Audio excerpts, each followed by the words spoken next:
vários alunos meus deixaram de ir numa aula minha na sexta-feira para ir no show da Luísa Sonza. E eu tuitei isso, eu vou pedir para a Luísa Sonza fazer a chamada no meu lugar, porque vai ter mais aluno lá do que em sala comigo. E uma das alunas pegou esse tweet e colocou, fez um negócio no TikTok, e os alunos começaram a responder chamada no show. Sim. E falar, olha, eu devia estar na aula do Diego, mas eu tô no show da Luísa Sonza, eu devia estar na aula do Diego. E a Luísa Sonza viu esse vídeo e viralizou esse vídeo.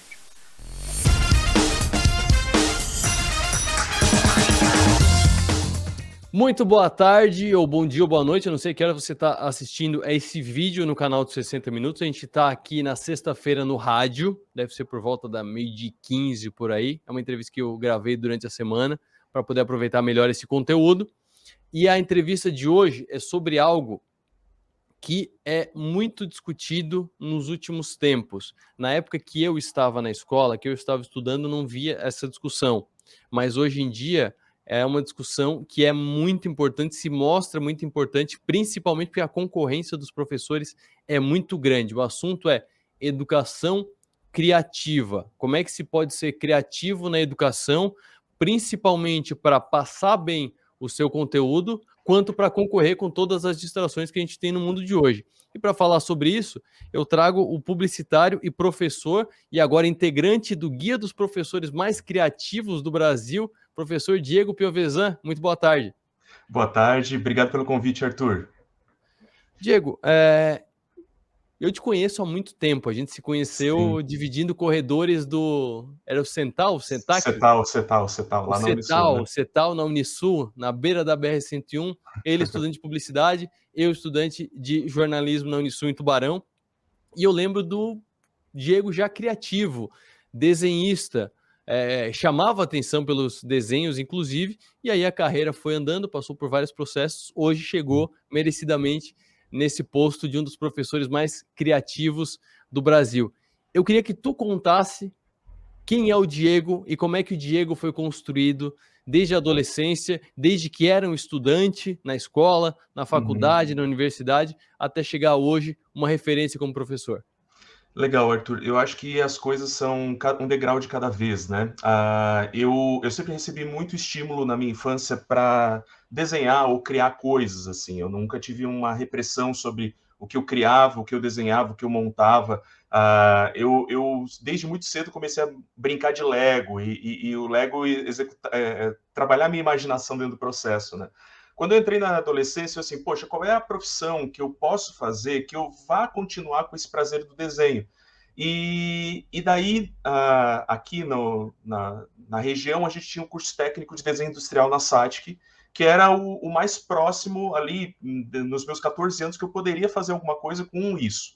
E ali eu aprendi, desde o desenho arquitetônico, artístico, publicitário, comecei a utilizar essa prática, essa técnica, e entender como que isso poderia se tornar profissão, né?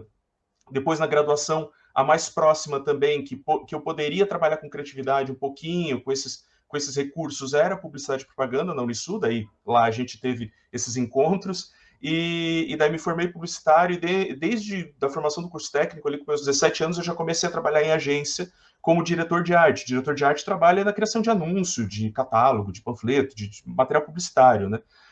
E eu sempre ficava muito feliz quando eu conseguia colocar um desenho dentro de algum projeto. Tipo, estava fazendo a edição da revista do Mambituba e daí eu podia fazer um desenho de ilustração na capa. Nossa, aquilo foi a minha realização, assim. Só que a gente vai evoluindo, vai passando, vai tendo desafios e tal. E logo depois que eu me formei, uma das abelhinhas que me picou foi a do ensino. Eu desde a época da graduação, assim, poxa, eu adorava apresentar trabalho. Eu adorava pesquisar e apresentar e montar, fazer de uma forma diferente. E daí eu assim, poxa, por que eu não vou por esse caminho também? Tento conciliar mercado e academia. E daí montei, já estava numa especialização, daí eu montei um curso de História da Arte para Criativos, ofereci para a Darlete, que era a nossa coordenadora na época, deve se lembrar dela. Claro.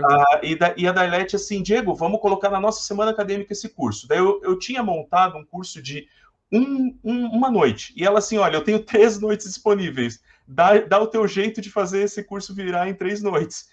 Daí fui lá em 2 semanas antes de montar esse negócio, montei esse curso, e eu lembro no Natal de 2007, receber, Natal não, né, mas eu falo que foi um presente de Natal, porque eu recebi esse telefonema aí, faltando uns 15 dias para o Natal. A Dailete me liga, ela assim, Diego, a gente tem uma disciplina nova na grade aqui, primeira fase, imagem, som e expressão, e a gente achava que tu poderia estar junto conosco nessa disciplina. E daí, em 2008, eu comecei a lecionar na Unisul. Depois, logo na sequência, vim para Criciúma, troquei de agência, que eu estava trabalhando numa agência de Tubarão, voltei para uma agência aqui de Criciúma, eu sou natural daqui. Uhum. E daí comecei entre SATIC, Unisul e agência. Só que daí é aquela coisa, quando a gente coloca um foco na nossa cabeça, a gente vai à frente. Daí eu, poxa, preciso entrar no mestrado, preciso me especializar um pouco mais, né, dentro dessa área. Eu já tinha uma especialização em design, mas o fator academia me exigia um pouco mais. E daí me inscrevi no mestrado da URGS, em design, bem processual, que me ajudou muito no entendimento de método projetual. E nesse entrar no mestrado, eu recebi daí um convite para assumir a coordenação do curso de design na SATIC. Daí eu tive uma opção, eu não consigo fazer tudo, então eu larguei a agência de publicidade e entrei mais na parte da gestão educacional, da gestão de curso, e daí fiquei durante 6 anos como coordenador do curso de design, até que chegou um momento, fundei o curso de publicidade e propaganda na SATIC também, e daí eu estava muito focado em aula e gestão de curso, né? Eu tinha me afastado um pouquinho do mercado. Eu disse, não, preciso voltar. Eu estava sentindo que eu precisava voltar. E daí eu saí da coordenação de curso, integrei a equipe da Emporia Branding, fiquei com eles durante 3 anos. De lá, voltei mais para o mercado numa parte mais muito estratégica, só que sem deixar o Diego desenhista lá, ilustrador, morrer, porque assim, eu transformei aquela parte que era bem profissão em hobby. Então, volta e meia eu desenhava, colocava no Instagram, desenhava, fazia um quadro, fazia alguma coisa assim. Então, a ilustração ela sempre faz parte de mim até hoje, né? E daí ali para 2017, 2019, daí eu saí da Emporia. Entre 2019 e 2020 eu fundo a minha empresa, que é a Metolude, que eu faço daí consultoria para outras empresas na parte mais estratégica e criativa. Então, continuo atendendo Emporia e outras empresas de comunicação aqui na região e fora daqui também, e continuo como professor. Então, assim, uma dos pontos que eu nunca deixei e nem quero deixar é academia e mercado trabalhando juntos, sabe? Eu acho que isso valoriza e traz muita coisa para os alunos, traz muito ponto positivo para eles, fortalece muito o discurso em sala de aula e também na academia, também no mercado, porque uma das coisas que eu faço, e essas ferramentas que vêm sendo premiadas nesses tempos, são justamente disso, de testar na sala de aula, mostrar para os alunos, ver como que vai ser a aula e aquele conteúdo ali, e ir aos poucos levando para o mercado e testando no mercado também, para ver como que o mercado se utiliza dessas ferramentas. A mapping foi dessa forma, as 3 lentes criativas foi dessa forma, e eu acho que isso é um experimento, porque sala de aula para mim sempre foi um grande laboratório, e o mercado ele necessita dessas ferramentas, então eu utilizo esses recursos para criar e para desenvolver, e daí eu estou com a minha empresa de consultoria e estou com as aulas dentro da Unisat, nos cursos lá de design, jornalismo, administração e publicidade e propaganda. Essa junção da academia com o mercado é algo importante, porque hoje em dia ainda acontece algumas vezes, mas tem acontecido um pouco menos, de você notar muito forte quando o acadêmico ele trabalha em algum veículo enquanto estuda, ou aquele acadêmico que estudou e foi arranjar um emprego depois, né? Ou então foi arranjar um estágio no fim.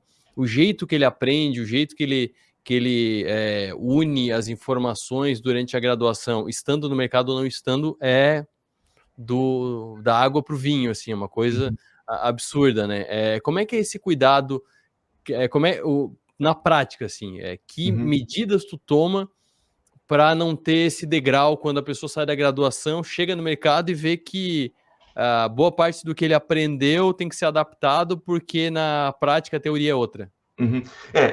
Assim, a gente dentro dos cursos, a gente sempre se preocupa em manter uma ementa atualizada, a trabalhar com exemplos atualizados. Todos os professores, desde os que são mais catedráticos academicamente, aos professores que são mais aplicados dentro do mercado, ou têm uma empresa, ou atuam ali, sempre estão trazendo exemplos e pensamentos atuais, dentro do nosso espírito do tempo e das necessidades que a gente tem de tendência. Eu enxergo muito, Arthur, que a graduação ela é uma piscina comprida e rasa, que a gente molha o pé ali de várias formas naquela piscina, né? E o mercado, ele ajuda a aprofundar algumas coisas, porque o aluno aprendeu, por exemplo, sobre rádio dentro da graduação, e ele fez no laboratório, ele fez várias coisas práticas, ele produziu o programa e tudo mais. Mas daí ele vai e consegue um estágio com vocês, e ele está no dia a dia com vocês. E daí, o que ele está fazendo? Ele está mergulhando mais dentro daquele microassunto rádio. E isso favorece ele a se fortalecer como um profissional dentro daquele segmento, né? Coisas que, às vezes, por exemplo, alguém que só faz a graduação e depois vai se especializar ou vai entrar no mercado, vai entrar depois e vai se especializar depois naquilo. Mas quando a gente... E daí, é uma das coisas que eu acho mágica. Eu falo algo em sala de aula, eu dou um exemplo, eu às vezes levo empresas, levo gente para dar desafios para os alunos, assim como outros colegas meus fazem, e daí os alunos lá, quando estão lá no mercado, eles assim, poxa, é mesmo, é dessa forma. É como se, sabe, os dois mundos se chocassem, e a gente precisa tirar a abstração muitas vezes da cabeça desse aluno, porque para a gente é mais fácil trazer, falar, discutir, mas para ele precisa vivenciar mais, né? Então, essa vivência, ela fortalece o discurso de prática também, né? Sim. Uma outra questão que eu queria ver contigo é como é que tu adapta o teu método de ensino frente à realidade de comunicação que a gente tem hoje? Que eu tô aqui super focado em te entrevistar, mas Sim. se não, provavelmente eu estaria conversando contigo e de vez em quando dando uma olhada no celular, porque o WhatsApp pode vir alguma mensagem do trabalho, ou então se eu tô sozinho, eu tô no Instagram dando uma olhada no Instagram. E eu tenho 36 anos, a gurizada de 20 anos faz isso muito mais do que a gente. O celular tá colado aqui, ó. Ele está colado. Exatamente, exatamente. Então, assim, eu já ouvi frases de muitas pessoas dizendo que, cara, se eu tô sem meu celular, eu me sinto pelado, né? Eu me Sim, sinto sim, sim, sim. faltando uma parte. Antes não tinha isso. Antes, quando a gente era acadêmico, eu tô falando, tu mesmo já deu os anos aí, 2000 e pouquinho, começo dos anos 2000, primeira década dos anos 2000, não tinha isso. Tinha no máximo o Orkut, que tu tinha que sentar no computador, abrir o Orkut, era um trabalho para entrar no Orkut comparado com hoje em dia. Então a gente não tinha tantas coisas chamando a nossa atenção. Como é que faz para não perder para essas coisas? Olha, Arthur, é um desafio essa pergunta de milhões, tá? Porque, assim, no nosso tempo, na nossa época, assim, pra aquela coisa de velho, até parece que nós somos velhos, né? Mas não. Mas na nossa época, a gente trocava bilhetinho, não sei se tu se lembra, né? Queria falar Claro. com algum colega, escrevia um bilhetinho, passava para frente, passava para trás, e a gente realmente não tinha tantos estímulos que tiravam o nosso foco, né? Quando eu comecei a lecionar lá em 2008, já tinha um ou outro aluno que levava notebook para a sala. E aquilo era um empecilho no momento, até que eu comecei a entender que o celular e o notebook, eles tiram a atenção, mas eles poderiam ser também um elemento, um agente dentro da própria sala de aula. Ok, agora vamos fazer, por exemplo, utilizar uma gamificação que vai todo mundo precisar do celular. Olha lá, vamos escanear esse QR Code e vocês vão agora responder essas perguntas aqui no link que eu passei para vocês. Algumas coisas a gente consegue fazer, algumas coisas a gente consegue utilizar esses recursos. Eu vejo que, assim, a aula, ela não pode ser monótona. Quando a gente está falando de uma aula, principalmente de graduação, que tem 3 horas, ou de curso técnico, que às vezes o professor fica 5 horas com o aluno, da 1 da tarde até as 5h30, mais ou menos, ela não pode ser monótona, ela tem que ter picos. E a gente vai ter picos como fazendo questionamento, gerando outros movimentos dentro da própria sala de aula, tirando eles do local, fazendo, sei lá, ir para outro espaço, fazendo uma prática lúdica, que é a que geralmente eu tento aplicar, de criar uma gamificação, de criar materiais, por exemplo, ferramentas criativas que eu tenho gerado, e que daí elas geraram o corpo para essa premiação, são cartas, canvas e demais materiais que fazem os alunos botarem a mão na massa. Porque, assim, a criatividade, quando a gente está falando, ela precisa ter um pouco de impulso. A gente Uhum. precisa fazer aquela pessoa entrar em movimento para isso, porque senão o corpo vai ficar num estado catatônico, né? Vai ficar a gente assistindo um filme, o nosso cérebro ele trabalha muito mais do que um aluno parado assistindo um professor. Assim, o estado mental do aluno parado é quase de coma. Então a gente precisa fazer movimentação, a gente precisa gerar esses estímulos para que, ok, ele vai pegar o celular dele, mas ele não vai ficar só direto no celular, porque a gente está ali, sabe, olho no olho, Sim. discutindo, não só de uma forma expositiva, mas de uma forma muito mais dinâmica em sala. Esse é um desafio, e é cansativo, tá? Não é simples, não é fácil, é cansativo. Cada aula ela é uma aula. Não é simplesmente eu pegar, por exemplo, como cursos online, que a pessoa Aham. grava na frente de uma tela e acredita que todo mundo que está ali na frente do computador vai estar ouvindo e vendo, porque na sala de aula é diferente. Eu tenho a percepção dos meus 30, eu tenho a percepção daqueles, então eu estou andando, conversando com eles, discutindo com eles. Então eu tenho mais um envolvimento corpóreo ali. Eu até venho falando para minha esposa que eu estou me tornando muito mais um artista do que um professor, porque a gente precisa incorporar, a gente precisa falar do não verbal. Tipo, tu vê, eu me mexo aqui, a mão Uhum. mexe, eu preciso mexer, porque se eu estou lá, não sei se tu já teve aula com algum professor que dava aula sentado, é a coisa mais horrorosa do mundo, Sim. sabe? Porque tu não tem a linguagem não verbal trabalhando, é só a voz dele. Então isso o aluno em 5 minutos está lá na China, tá em outra vibe, né? Então a gente tem que ter essa movimentação, isso fortalece a conexão com o próprio aluno também.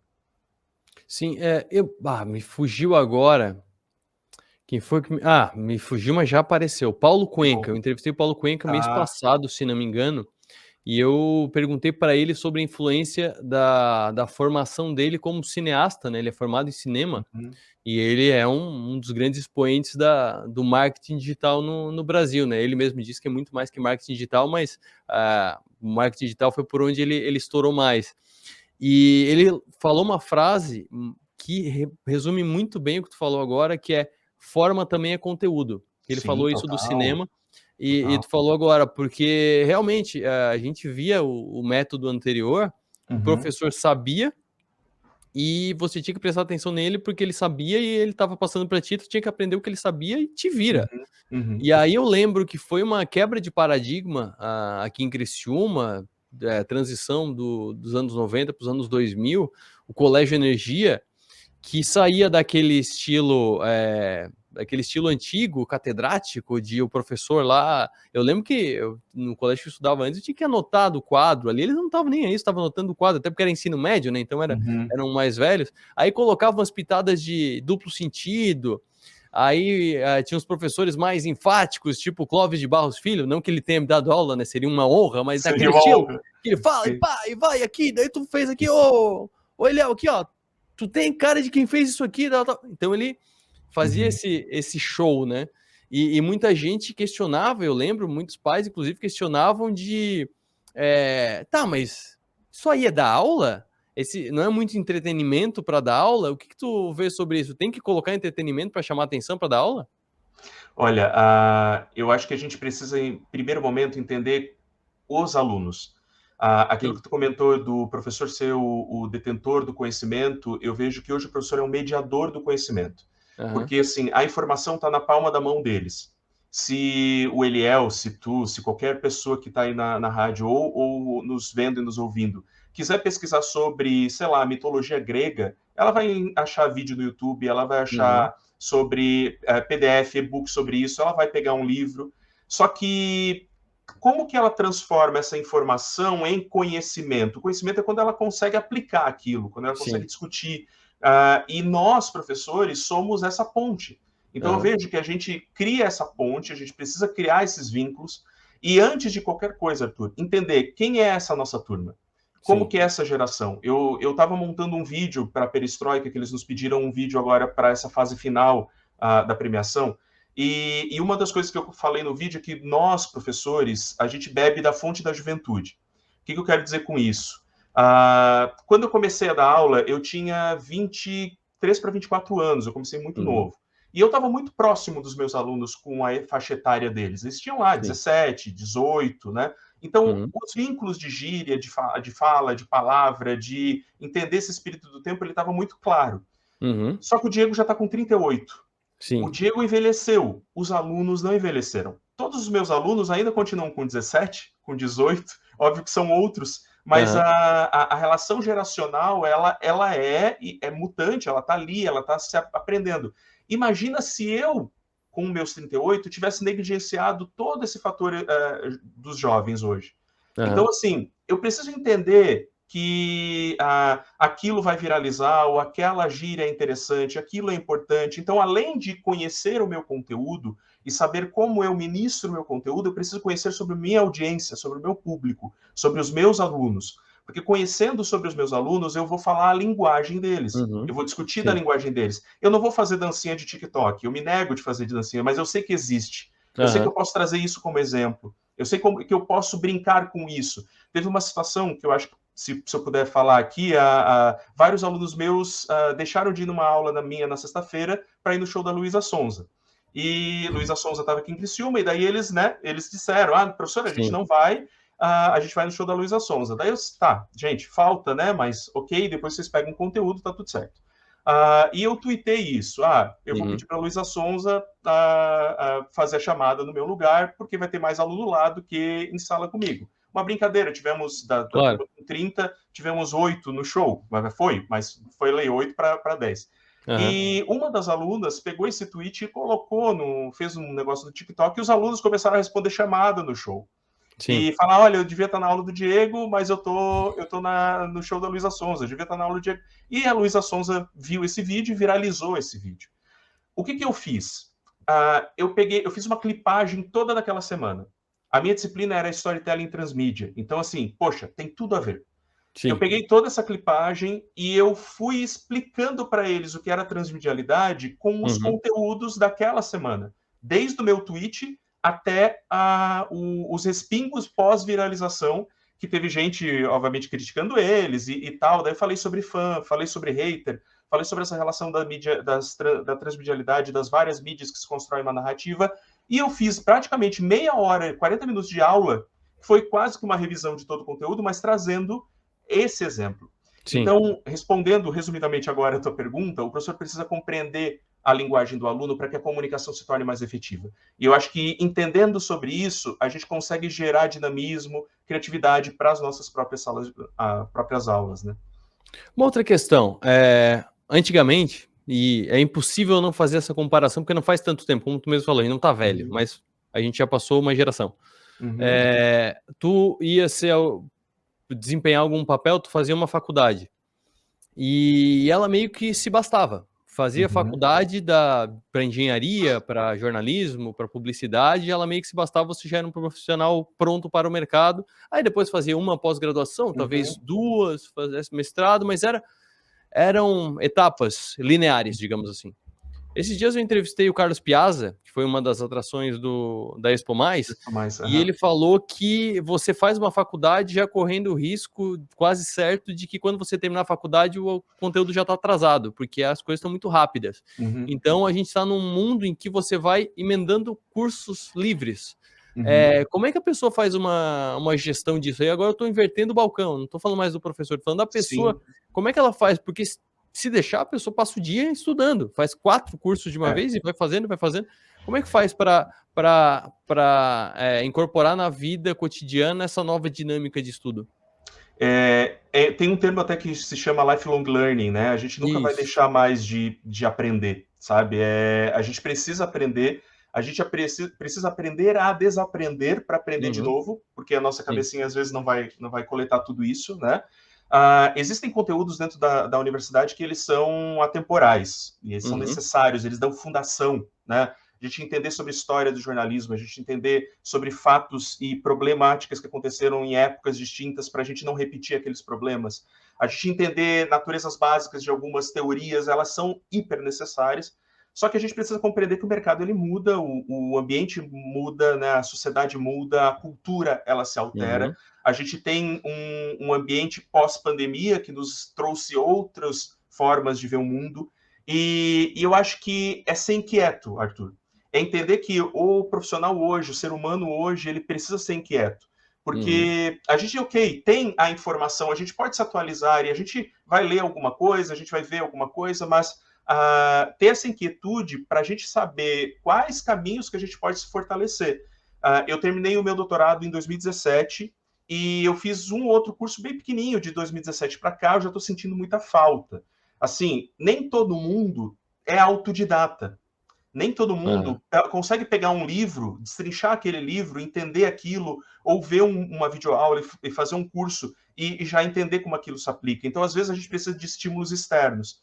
Eu acho que a pessoa se entender se ela precisa desses estímulos e fazer uma especialização, fazer um curso livre, fazer um curso EAD rápido, né? Um workshop, participar de um workshop, ou, por exemplo, participar de, às vezes, eventos e palestras, como tu comentou do Expo Mais, já é uma força grande para estimular, para dar gás. Eu acho que a pessoa não pode parar. Tem uma brincadeira que eu falo na criatividade, nas aulas de criatividade, que assim, quando a água está parada, a água apodrece, né? Ela dá mosquito, apodrece. O nosso corpo é 70% de água. Então a gente não pode ficar parado, sabe? É uma metáfora, mas a gente não pode ficar parado, porque senão a nossa cabeça vai apodrecer, a nossa mente vai estagnar. Então a gente precisa ter esse movimento. Eu acho que inquietude é muito importante para esse profissional atual, de qualquer área, tá? Seja a área médica, a engenharia, a design, a jornalismo. Para nós que trabalhamos com tecnologia, muito mais, né? Que tecnologia é um avanço gigantesco, então a gente precisa estar sempre em movimento. Professor Diego Piovesan, prazer conversar contigo, professor dos mais criativos do Brasil, e não sou eu que estou dizendo, tu entrou no guia dos professores mais criativos do Brasil. Muito bom trazer esse assunto diferente, né, do normal aqui, que a gente fala muito de dinheiro, finanças, investimentos, mas é muito importante estudar também, estudar investimentos, estudar a sua profissão, uma nova profissão, um hobby, estudar é importante. E é difícil estudar hoje em dia, né? É complicado, a dinâmica mudou e tá difícil de acostumar, né? As pessoas, elas têm, a nossa mente, ela tende a ser preguiçosa. Ela tende, a gente precisa ter estímulo. E aquela coisa, digamos que assim, ó, aquela pessoa que está nos vendo, né, tá nos ouvindo, poxa, eu quero tirar um projeto do papel, só que eu só tô para mim esse projeto. A pessoa vai procrastinar. Ela precisa ter estímulos ou talvez estimuladores ali, pessoas que vão dizer, não, vamos lá, vamos dar um prazo para isso, vamos colocar aqui recurso para isso acontecer, né? Vamos trabalhar, porque se, por exemplo, eu estou devendo, a gente marcou aqui uma conversa, né? Então eu tinha um compromisso com vocês, então saí aqui, dei esse tempinho e estou aqui contigo. Agora, se fosse só para mim, eu tenho que publicar um livro, eu tenho que fazer tal coisa, eu preciso ter estímulos que me fazem seguir adiante, gerar esse movimento, né? Seja para qualquer cenário, Então, entender o quanto muitas vezes a gente precisa evoluir é necessário e quais são os estímulos e aquelas pessoas que podem também dar um gás para a gente poder fazer isso, acho que é importante. Professor Diego, muito obrigado pela participação aqui no programa, um baita papo, muito obrigado, até a próxima. Até a próxima, obrigado pela oportunidade, Arthur, um abraço. E essa foi mais uma entrevista especial, entrevista com o professor Diego Piovesan, mais uma especial de sexta-feira aqui dos 60 Minutos. Espero que você tenha gostado na rádio. Se você está ouvindo pela rádio, acompanhe também as outras entrevistas que estão no canal dos 60 Minutos, que é youtube.com/60 Minutos 1007, 1007 da Som Maior, né? Então 60 Minutos 1007 é o nosso canal. Tem entrevista inteira lá, além de várias outras. Eu citei aqui a do Paulo Cuenca, tá lá. Eu citei aqui a do Carlos Piazza, tá lá também. Então, muitas entrevistas legais, muito conteúdo legal que a gente coloca semanalmente aqui no YouTube e também aqui na Som Maior nas sextas-feiras. Um abraço, até a próxima.